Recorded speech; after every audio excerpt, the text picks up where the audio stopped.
Chapter 24. Why aren't times laid up by the Almighty? Why don't those who know Him see His days? There are people who remove the landmarks.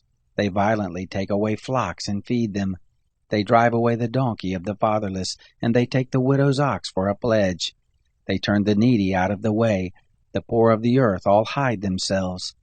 Behold, as wild donkeys in the desert, they go forth to their work, seeking diligently for food. The wilderness yields them bread for their children. They cut their provender in the field.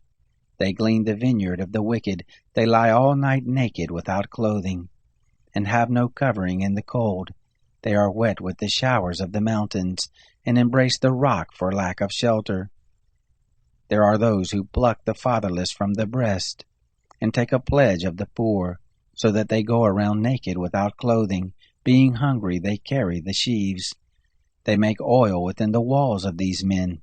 They tread wine presses and suffer thirst. From out of the populous city men groan. The soul of the wounded cries out, yet God doesn't regard the folly. There are those who rebel against the light. They don't know the ways of it, nor abide in the paths of it. The murderer rises with the light. He kills the poor and needy. In the night he is like a thief. The eye also of the adulterer waits for the twilight, saying, No eye shall see me. He disguises his face. In the dark they dig through houses.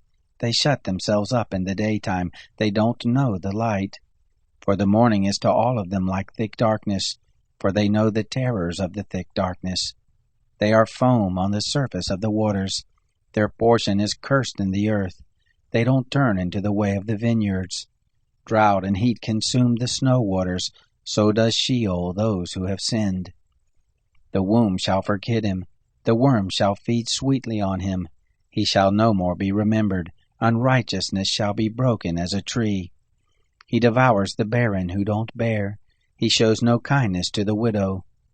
Yet God preserves the mighty by his power. He rises up who has no assurance of life. God gives them security and they rest in it. His eyes are on their ways. They are exalted, yet a little while, and they are gone. Yes, they are brought low. They are taken out of the way as all others, and are cut off as the tops of the ears of grain. If it isn't so now, who will prove me a liar, and make my speech worth nothing?